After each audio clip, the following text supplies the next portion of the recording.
Okay, hello, good morning, good afternoon, wherever you are. Welcome in to another episode of the Regular Guy Pick Six Daily Fantasy Show. I am David. Welcome to the dungeon, and we've got quite an interesting slate coming up today. So before we get started, if you don't mind, guys, as you hear from all these videos, it does help me out a bunch if you would don't mind hitting that like button down below. Also hit the subscribe button and click the little bell. That way you get notified every time that I put out a new video, a new pick six. And hopefully today's pick six goes a little bit better than yesterday's pick six. So I just want to spend a minute talking about yesterday's pick six. The reason that I make these videos, the reason that I do what I do, to try and help us regular guys make a little bit of money playing daily fantasy, without being professional players. And so yesterday's pick six, it just didn't go very well. There's no two ways around it. And I'll own up to that every time that it happens. I try to make these videos, guys, a little bit different than everybody else is doing it. I know there's a ton of videos out there that you can watch, guys that go through and break down every game for you and give you certain plays and all that's great. And, I've watched them too, and I like a lot of those guys, and they're smart and they know what they're doing. And I'm all for collecting as much information as you can. That's the whole point, before making your decisions on making lineups and stuff like that. The pick six, the regular guy pick six, I'm going to focus on GPP tournaments because that's what I play. And there's one thing that I know for sure, because it's happened to me.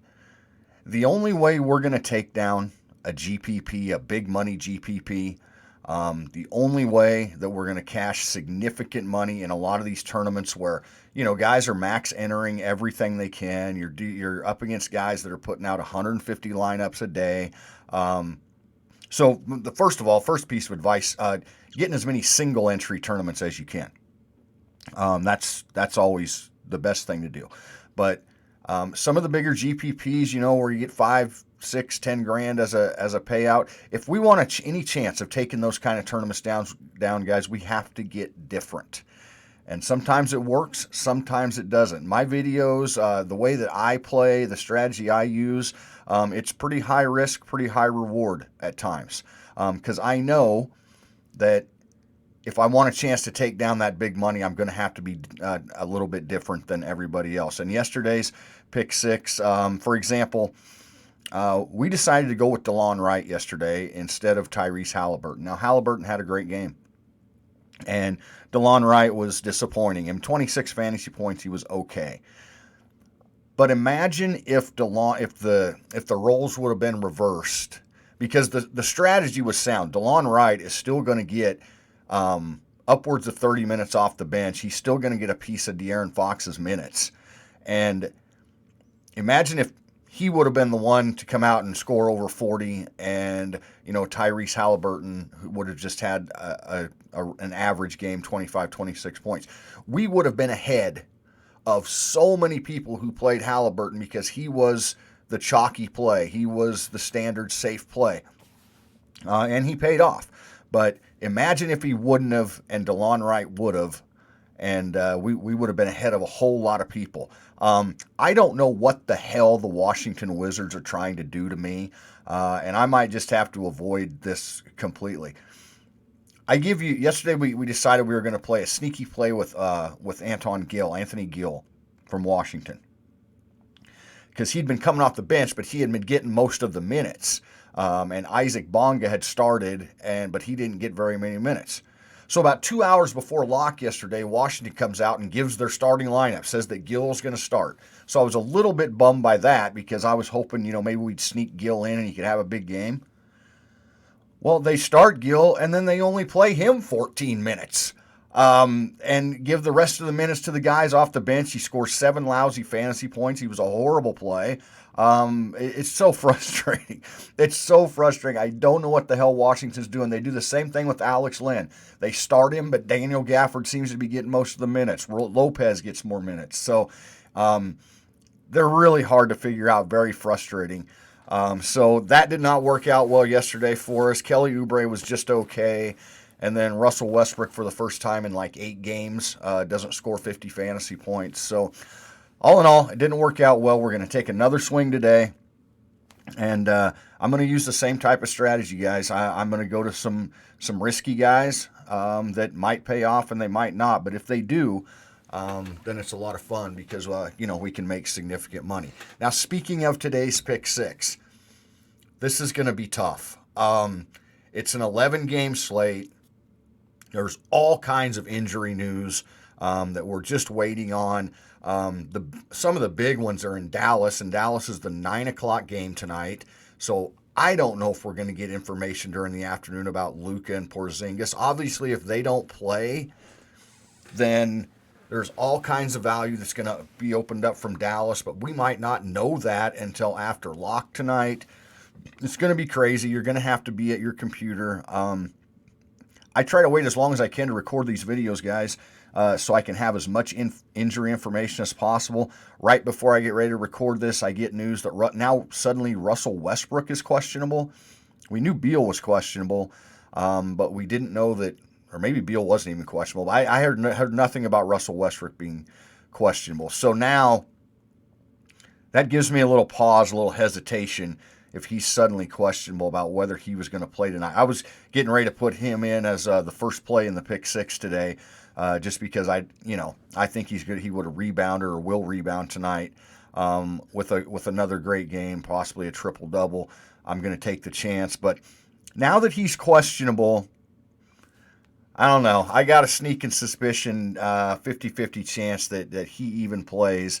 And maybe his sits out. So if that's the case, obviously Bradley Beal becomes a good play, but he's going to be a popular play. So I'm going to try and do my best to find somebody a little different. So the Pick 6 today is going to be a little different, guys. I'm going to give you 6 guys that I'm looking at right now at 12:50 in the afternoon Central Time, where I'm at here in Lincoln, Nebraska. But it's going to change throughout the day. It's a huge slate. We're getting late in the year. Guys are going to start sitting. It's going to be almost impossible to just give you 6 guys to say, just lock these guys in. But we're going to do our best to find a couple of different guys here. So I don't want to take up too much more of your time. I know you guys got other things to do on a Monday. So let's get right in to today's Pick 6. Again, I was going to just plug in Russell Westbrook as my first play, as my favorite stud of the day. And he still is. One of my favorite studs if he plays. I just have a sneaking suspicion that maybe he's going to sit this one out. So with that being said, I'm going to go to another guy that's questionable as my second favorite stud of the day. And again, we're going to have to watch and see if he even plays. He's questionable. I like Joel Embiid against Oklahoma City today.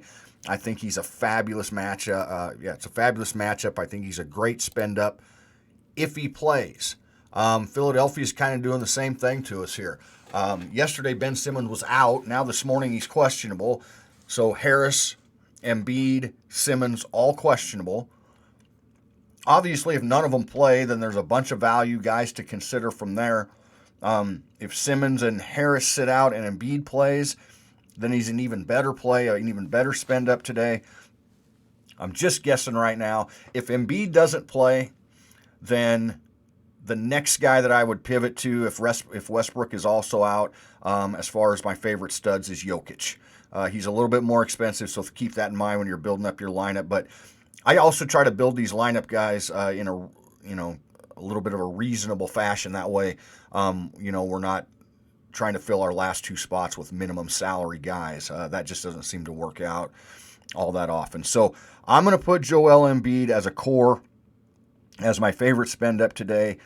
Obviously, you got to keep an eye on it if he's even going to play.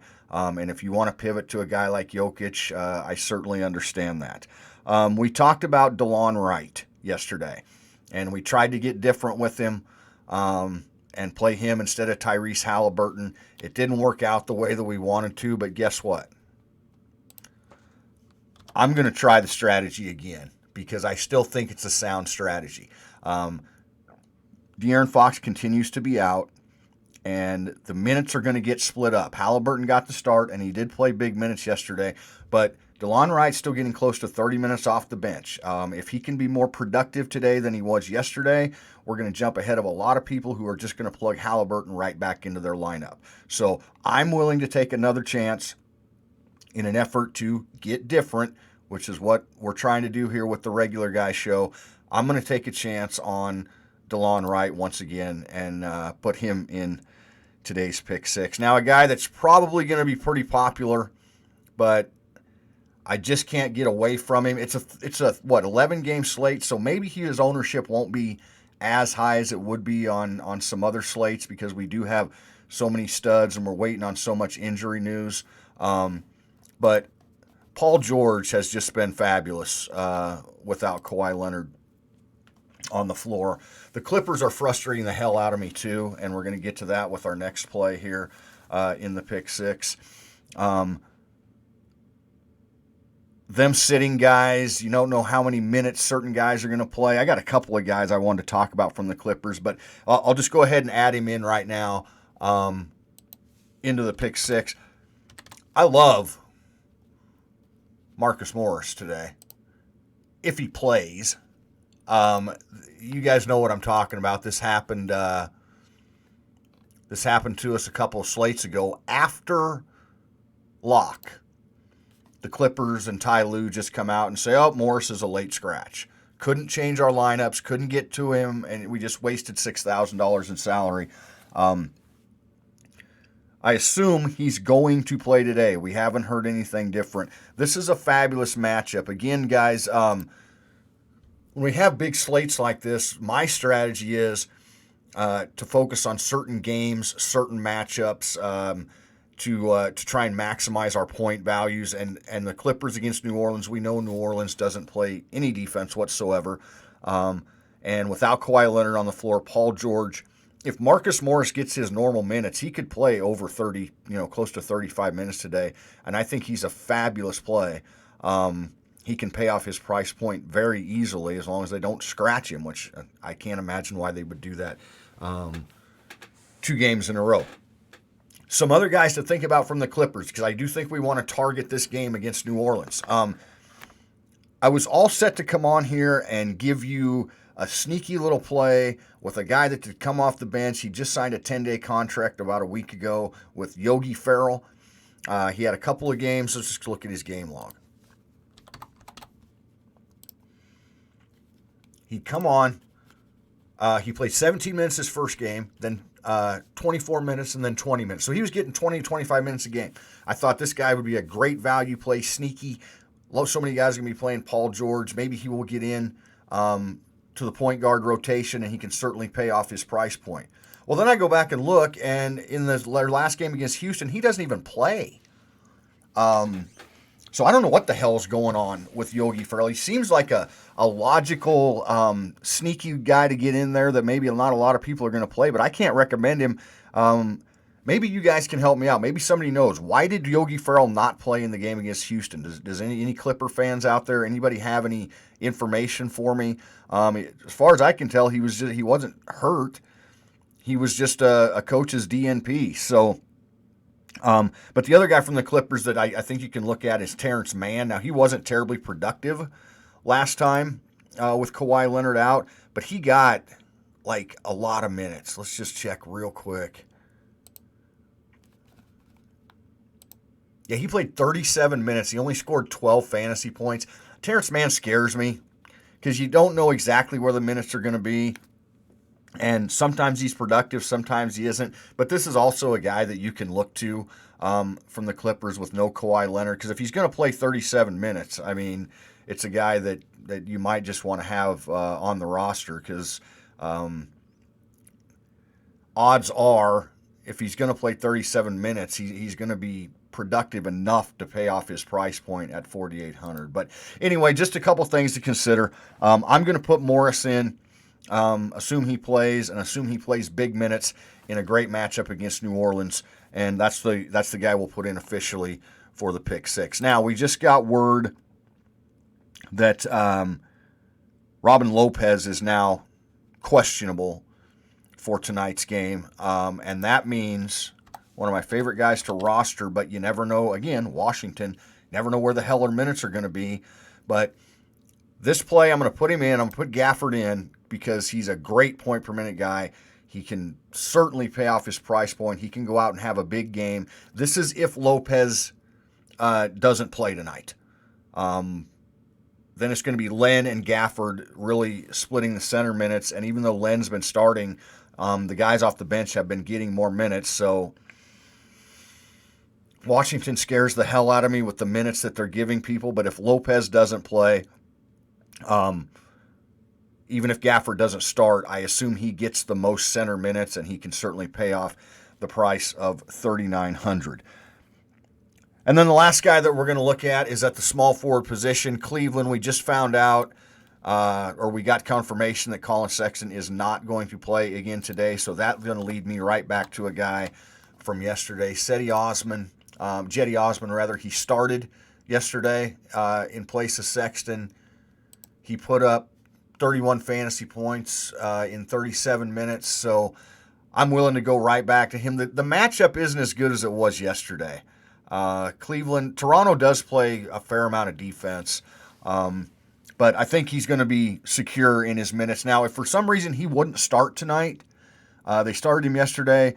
If he wouldn't start tonight because it's a back-to-back or something like that, and Matthew Dellavedova would get the start, then I would look at Matthew Dellavedova from Cleveland as well. A couple other guys I want to mention, because like I said, guys, this is kind of a stab in the dark pick six right now with so much unknown. Luka, Porzingis, Embiid, now Westbrook. It's just, we just don't know exactly who's in or who's out. So I want to give you a few other guys that you might consider later today before we get out of here. Bogdanovich from Utah. I've been playing Mike Conley with Donovan Mitchell out, but Bogdanovich has had a couple of big games in a row. He's a little bit cheaper, and I think there's a good chance that in the matchup tonight against Minnesota, it's a very favorable matchup, and he could consider or continue going off like he has been in the past. So that's a guy you might want to consider. With no Colin Sexton, Garland had a really good game yesterday. He was actually in one of my lineups yesterday, and he did very well for me.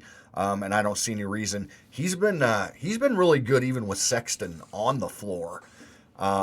But now with Sexton off the floor and all that usage to be spread around, Darius Garland, I'm not sure what his price has come up to yet. But regardless, he's a solid play tonight. Let's just check real quick and see. 7,500. Yeah, that's not bad. That's not bad. He's certainly worth that if his usage is going to stay like it has been. And again, getting different, I want to give you a couple of guys to think about that I'm sure are going to be very low owned tonight. I don't generally roster a lot of Spurs, but this is a really good matchup against Washington. It's a pace-up spot, especially if Beal, I guess it doesn't really matter if Westbrook plays or not. But look to San Antonio today for ways to get different as well. DeRozan's been very good. Dejounte Murray's much more affordable, and he hasn't been very good lately. But again, in this spot, he certainly has a chance to go off and have a big game. So maybe look at some Spurs if you're wanting to get way different today. I'm going to definitely be looking at him in some lineups to try and get different. DeRozan's been very good. So, yeah, I just want to give you a couple of other guys to consider. There's so much stuff to consider here, guys, and it's just going to continue to change throughout the day. You're going to have to be at your workstation, your computer, your phone, your tablet, whatever, around lock, because we're going to get all kinds of info. Hopefully, we get the Luka and Porzingis info sometime this afternoon, but it's the late game. You never know. If those guys are out, then obviously look to Dallas for some value plays. But we still got to find some ways to get different because that's where a lot of people are going to be looking for value. So just keep that in mind as you're building the lineups today. Okay, this video probably went a little longer than you wanted it to. I appreciate you listening. I appreciate you watching. As always, hopefully you guys are getting something out of these videos. I love putting them out. And I think we're, I think if we just keep at it, Keep looking for those ways to get different. Keep taking those risk-reward players like DeLon Wright today. It's going to work out for us eventually. So let's just keep doing what we're doing. Hopefully, we all have a winning night tonight. Appreciate you stopping by. Please, once again, hit the like button, the subscribe button, the notification bell, and give me a follow on Twitter at SandoDFS, and the information's down there at the bottom. I do put out some stuff on Twitter throughout the day as we get closer to lock, some value plays, that type of stuff, things that I see as the slate starts to shape up for the day. So again, thank you very much for tuning in. I appreciate it, and let's make some money tonight. I'll talk to you guys tomorrow.